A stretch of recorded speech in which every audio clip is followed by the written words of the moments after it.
大家好，欢迎来到语文老师的频道。一直以来，中国都是人口流出大国。Global Data 估算，2024年约有14万多人口流出中国。国务院10月1日起实施针对外国青年科技人才的 K 字签证新政策，颠覆了许多人的刻板印象。难道中国也开始吸引国际人才了？要转成移民输出国了吗？ K 签成为了过去一周舆论挞伐的焦点。前环球时报总编辑胡锡进发了一则微博，对 K 签表示肯定。他信任驻外领事机构会把 K 签证发给中国需要的青年才俊，是吸引海外高端人才回流的进步之举。然而，民众的质疑声水涨船高。一些网友担心，青年失业率已经高达 17.8% 了，硕士毕业生都找不到工作。这个节点引进海外人才，只会让就业环境雪上加霜呀。我们缺的是人才吗？缺的明明是岗位。有的人认为 K 签是新时代的崇洋媚外，外国的月亮比较圆，又要给洋大人跪下了，中国人在自己国家要当二等公民了。也有人觉得 K 签是中国版的 H1B 签证，要与美国抢人才。但美国 H1B 超过 70% 都是发给印度人的，印度人擅长抱团、简历造假、浑水摸鱼，难道中国要让印度人占领外滩如厕吗？而且签证没有雇主约束，这不是变相移民吗？网红卢克文说，中国绝不能成为移民国家，谁把中国弄成今天欧洲这样，那就是历史的罪人。甚至连阴谋论都出现了，一些人认为 K 签证并不是为了引进人才，而是为了让红二代、红三代名正言顺的回国享受政策优惠，是另一个版本的千人计划。别人苦哈哈卷996，留洋红二代却要回来抢饭碗。一个签证似乎触发了社会的深层恐惧，网友们纷纷到全国人大机关网举报 K 签证，网站被攻陷。B 站的审核员匿名爆料说，29号收到通知，要把波士顿圆脸等知名 UP 主的 K 签视频推到排行榜热门。30号突然又要求暂停一切 K 签讨论，一会儿让热推，一会儿又把波士顿圆脸的视频下架了，感觉背后有两股势力在打架。10月1号又开始管控所有评论区，现在搜索 K 签只剩下官媒内容了。如果爆料是真的，那确实像极了部门间打架，外交部想宣传，结果舆论不好，网信办下令灭火。今天我们就来讨论一下 K 签到底是什么呢？和 H1B 有什么不同？中国人为什么会对一个高端人才签证制度如此过敏？印度人为什么成为了假想敌？ K 签设立的动机到底是什么呢？在讨论之前，我们先来看看 K 签证的定义。2025年8月7日，国务院发布第814号令，正式修订《中华人民共和国外国人出入境管理条例》，规定自2025年10月1日起，将推出专为外国年轻科技人才设计的新 K 签证，试点从部分自贸区与高新产业园区开始。9月29日，外交部发言人郭家坤回应 ，K 字签证是因为中国需要世界人才的参与。为促进中外青年科技人才交流与合作，中方决定在普通签证类别下增设青年科技人才签证，即 K 字签证。关于申办 K 字签证的具体事宜，请关注中国驻外使领馆即将发布的相关信息。K 签证门槛很低，只需要申请人具备学士以上学历，在知名高校或科研机构的科学、技术、工程、数学领域。甚至 K 签不要求雇主担保，也就是不需要有国内的聘用或邀请单位，持证人可以灵活安排在中国境内的科技交流活动。简而言之， K 签是 STEM 科技人才的快速通道。那么它和美国的 H1B 签证有什么区别呢？中国 K 签和美国 H1B 目的类似，都是聚焦在专业技术人才。K 签的对象是海外华人和外国专才，还没有公布每年的配额，是试点性质。H1B 是全球人才，每年配额 8.5 万。K 签不需要雇主担保， H1B 必须有美国的雇主担保。总结来说， K 签证确实具有明显的战略导向。人民日报说，中国高新技术产业领域人才缺口超过3000万。如果真有这么大的缺口， K 签确实适合解决人才短缺的困境。美国用 H1B 来吸引科技人才，强化科技产业竞争力，中国就用 K 签证留人，吸引海外回流，是一种模仿性的补课。今年的9月21日，特朗普刚刚签署行政令，要对 H1B 签证申请人每年新增10万美元费用。对于许多移民来说，10万美元比1年工资还高，那还哪有老板愿意用2倍工资请你呢？就在这个时候，中国 K 签实施，大家把 K 签看作中国的 H1B 就不奇怪了。但是 K 签真的是表面上那样，是国家竞争下中国补齐短板的操作吗？中国网民看到这则消息后，第一反应是怕。这个怕是因为他们看到的不是高端人才政策，而是红色通道。红二代、红三代手里拿着外国护照，心里却怀着红色资本。K 签证就是一张回家通行证呀。此类阴谋论之所以蔓延，是因为社会普遍对阶层固化充满怨气了。光是2025年，就先后有协和4+4董小姐、耳环非正品的黄杨甜甜、哈佛毕业演讲者蒋雨荣、上戏委培生纳尔纳西。这些案例每个都指向阶级特权，大家对高端通道的第一反应就是权贵又来抢普通人饭碗了。像胡锡进说的，肯定不能是个人就给呀。但是民众没办法知道每年引进多少，什么评审标准，由谁评，怎么选，评完了怎么公示，引进后的评价机制、监督机制、退出机制又是什么呢？这些没办法接受人民的监督，那我能不怀疑你是搞特殊操作吗？政策本意再好，没有信任的社会，民众不相信公平竞争，只会认为是特权在线。不过，虽然怀疑和不满有道理，但权贵想要回国吃红利，又哪里需要这么麻烦呢？中外合作项目、国企任职、外交特批等计划，不是更加方便吗？他们甚至不需要申请一个额外的签证。另外，由于 K 签证的细则还没有公布，宽松的要求让很多人把它视作移民签证。提到移民，必然会引起反对声浪，因为有3个不合理的政策让实施移民在中国难以进行。一个是人口政策，曾经的计划生育阻止了1-2亿本民族的婴儿出生，如今却开放移民，经过计划生育的人会认为国家这是要腾笼换鸟吗？而中国未来最大的危机又是无法逆转的人口萎缩，移民是缓解人口危机的方式之一。不引入移民吧，人口危机要怎么解决呢？引入移民吧，一定会带来巨大的社会矛盾，移民本身的问题也会非常多。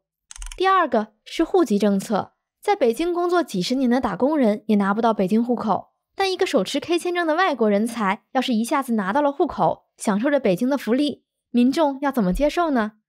第三个是民族政策，中国是少有的给外国人超国民待遇的国家，以至于本国民众觉得主体民族地位很低。这就是复旦大学国际政治学教授沈毅在微博里说的，月亮是外国的圆。外国留学生超高奖学金，空调房单间宿舍，外籍考清华北大异常容易等等，这些民族政策不公，也让民众觉得自己在外国人面前沦为了下等人。更不要提现在发达国家已有的移民问题，反移民浪潮，中国民众对移民的排斥是非常明显的。但 K 签证真的是人口危机下用于移民的签证吗？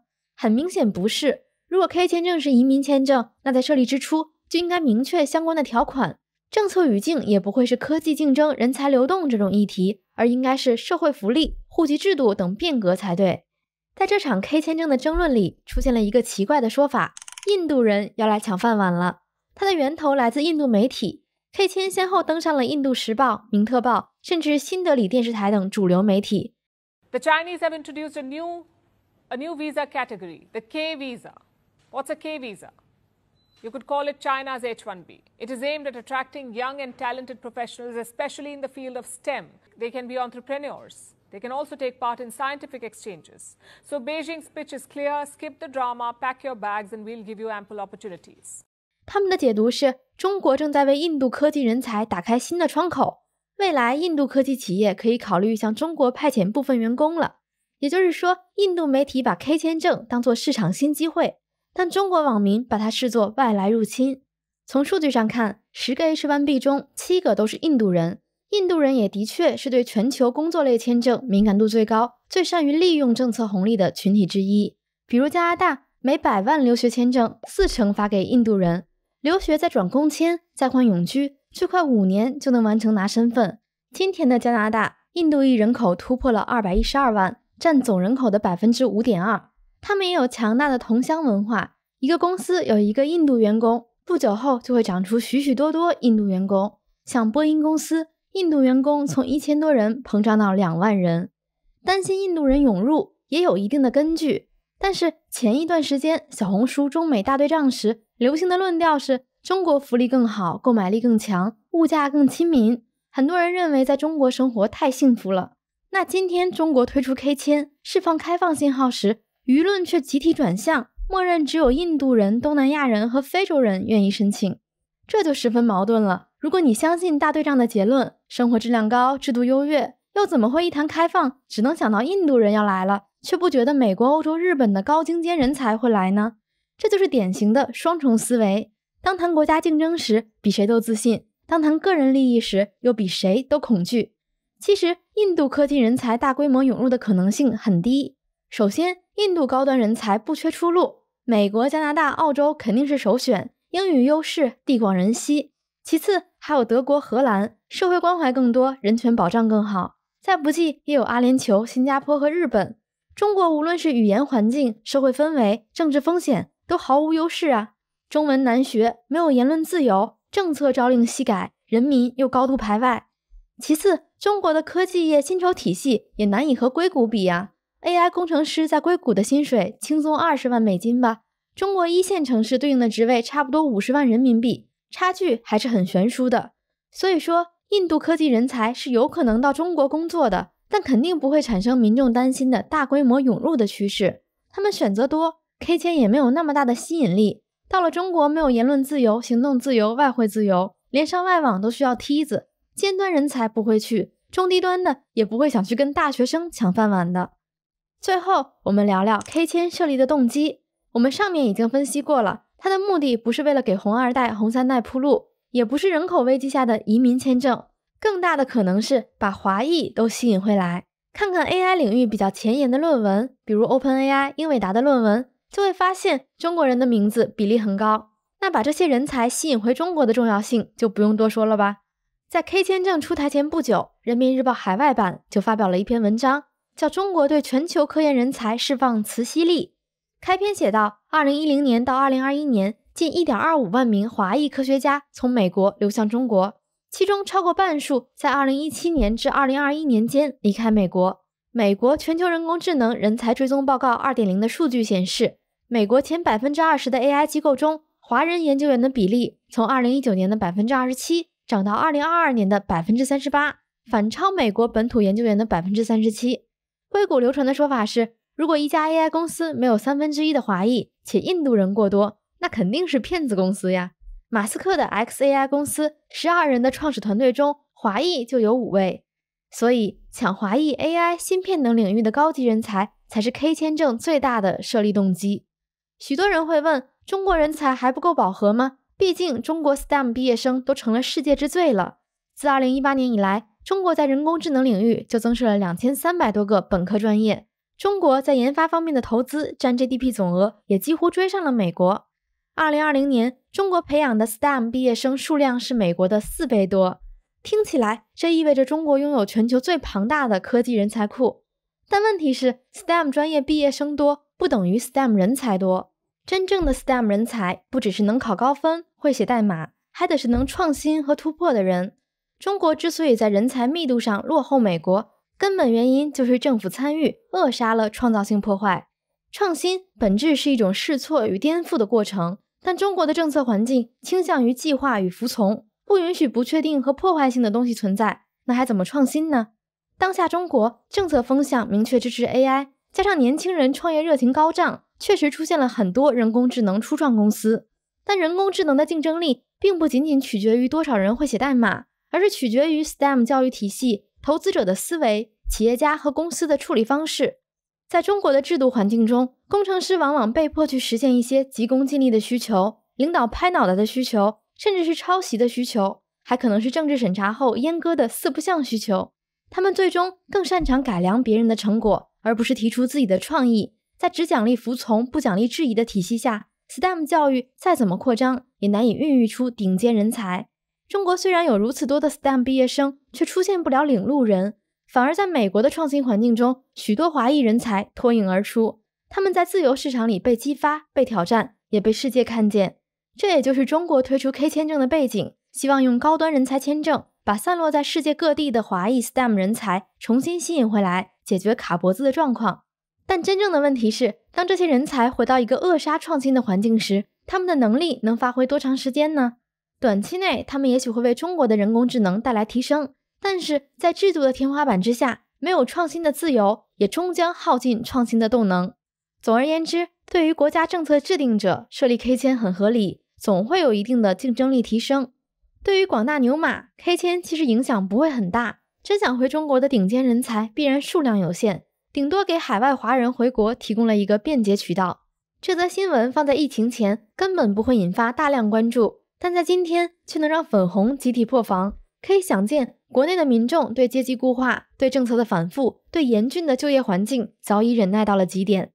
好了，今天的中国人为什么害怕 K 签证就分享到这里了。如果你也对这个话题感兴趣，留言告诉我们吧。记得点赞订阅我们的频道，下期见，拜拜。